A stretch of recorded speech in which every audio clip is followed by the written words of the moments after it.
70% of what those twins get is related to their environment, not their genes.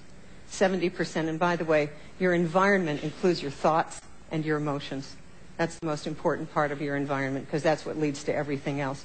So at midlife, I want you to reinvent your life. You've got to reinvent yourself, and you have to fuel your life, not from what other people think, but from your soul, from source energy, what you really want to do. Now, I want to give you some wake-up calls so you kind of know where the work lies, all right? This is where the work lies and what needs to be done. If any of you had or have PMS, premenstrual syndrome, the issues that come up for you premenstrually, those aren't because of raging hormones. Yes, hormones are involved, food is involved, caffeine is involved, but it's really all the things that you haven't wanted to see or know come up and hit you between the eyes premenstrually.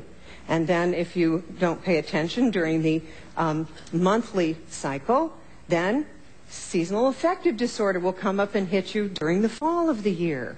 Boom. And then there's another little hormonal wake-up call, postpartum depression. Those women with postpartum depression are far more apt to suffer from PMS and seasonal affective disorder. When these feelings come up premenstrually that we blame on the raging hormones, don't resist them. They have important messages for you. They are the pain body. I want you to think of them as the pain body that you're bringing up collectively to heal. You're bringing it up in you so you can heal. It's not you. It's your pain body. Now, Miriam Greenspan, who wrote Healing the Dark Emotions, writes, befriending and mindfully surrendering to our most dreaded emotions, we discover the heart's native intelligence. You can handle these emotions. You can handle what comes up. But first you have to be willing to feel it. And by the way, if you haven't paid attention to PMS, postpartum depression, or seasonal affective disorder, guess what you get to suffer through? Perimenopause, the mother of all wake-up calls, okay? Now, I want to explain to you how that works. The annual, or the monthly cycle is there. Thank you. When at the dark of the moon, women tend to menstruate and have their periods at the same time. And by the way, how they say it's always darkest before dawn, 4 a.m. is the #1 time when women start to bleed. It's darkest before dawn. All right? And then you go, if you have your period, and then estrogen starts to build, and you go into this outer cycle of inspiration and outward activity, where women are more likely to fold the towels and take care of the children and be interested in what I call giving birth to someone or something outside of themselves. And then they have ovulation. You see the full moon, and that's when waitresses report their biggest tips. Then if you do not get pregnant, if you're not pregnant, then you go into this inner reflection stage when you are preparing to give birth to something from deep within yourself. Now, our society, for approximately 5,000 years or more, all of written history actually, that doesn't mean all of human history, it just means all of written history, has not been particularly supportive of women giving birth to something coming from deep within themselves. And so we sort of beat ourselves up during that time. And so right around just before our period, when that pain body comes up, all the persecution stuff and all of that, we call it our raging hormones. And we call it PMS, when in fact it's actually premenstrual truth-telling. And if you take time to rest, and if you take time to do something that you love to do, you will find that your PMS symptoms will disappear. However, you get about 400 chances to do that work, okay, from the age of, let's say, 13 till the age of 40 or 45 or so. And if you don't do it, or there's still cleanup to be done, then all the stuff that you haven't done each and every month to give birth to something from deep within yourself, that'll come up premenstrually. It's sort of like the first half of your life when you were doing things for other people, the outward things. So the first half of your life is like the top part of the cycle. So all of you who are in perimenopause, think of yourself as, in the life cycle, you're at ovulation. Okay? You're like, you're at ovulation. And you're preparing to move into the second half of your life, which has to be fueled from your soul. Now, do you know how hard this is? This is hard because you have been trained, all of you, to do things for other people so they will love you. If I fold the towels, you will love me. If I make you this certain kind of dinner, you will love me. If I cut my hair this way, you will love me. All right? But all of that has to go away if you're going to stay healthy in the second half of your life. And you have to love yourself. Now, I don't know what you might have read out there on the street, that you can stay ageless forever. Well, that isn't exactly true because your brain changes. And here's what's happening, and I find it very exciting. You move from a pulse at ovulation of FSH and LH. These are neuropeptides, follicle-stimulating hormone, luteinizing hormone. It goes like this. Okay, this is ovulation, and then it goes down every month.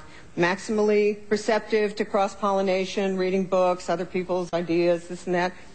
Down, okay, up, down, up, down. But when it's all over, after it's all over, folks, which, and remember, perimenopause is a process that lasts anywhere from 6 to 13 years.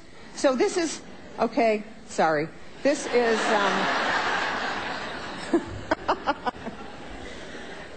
it is not an event. It's a process. But at the end of it, you move into, I love this, the FSH and LH levels stay up. And I believe it's one of the ways that our brains wire in wisdom. They stay up at that same level as ovulation your whole life.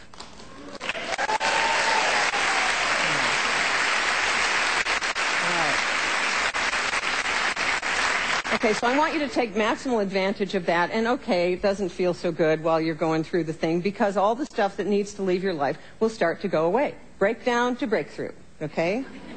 It's important, really important, and I'll tell you more about it. But first I want to give you a program to help your midlife heart wake up, all right? So first of all, I want you to know the facts about heart disease and cholesterol. Okay, the numbers. Check your numbers. Find out what your lipid profile is. Find out what your blood pressure is. But you need to know something. This is really important in today's climate. High cholesterol is not a disease. Did you hear me? High cholesterol is not a disease. Let me tell you what causes heart disease. Oxidized LDL. That's the low-density lipoprotein, the so-called bad cholesterol. There's no such thing as bad and good, but, you know, that's just how we do it. By the way, 50% of heart attacks occur in women with normal cholesterol. This is important, and I want to tell you there's too many women who are getting put on statin drugs when their cholesterol is just 200 or 205. It would be better for you if you knew your total cholesterol divided by the HDL, the happy cholesterol, the high-density lipoprotein, and the ratio should be 4 or less. So I want you to each check on that. But statin drugs have some major risks, and they include memory loss, problems with muscles. There's all kinds of things because statins decrease a naturally occurring antioxidant called coenzyme Q10 that's necessary for cellular energy in your heart, your muscle, and your brain. So, as with all drugs, it's imperative that you check on what alternatives there might be. Just be a really good informed consumer. So that's one, know your numbers. 2, exercise. You know what exercise does? This is interesting. It changes endothelial function. Every blood vessel in your heart is lined with endothelium, which is a very active tissue. And exercise actually increases nitric oxide in those muscles that, in those blood vessels that gives them vasodilatation, better blood flow. Same principle as how Viagra works, but exercise does that in your heart muscle. Now, what we're recommending is that people try to walk 10,000 steps a day and get a pedometer. I want you to know that's hard to do. So start small. Maybe 2,000 a day, start with that. But a pedometer, if you just hook it, a little cheap one, it's very motivating to, you know, check at the end of the day and see how you did for steps. So that's one thing to do. Paul Dudley White is the father of cardiology, lived in Boston, invented the EKG machine, and he said, I have 2 physicians, my right leg and my left leg. All right.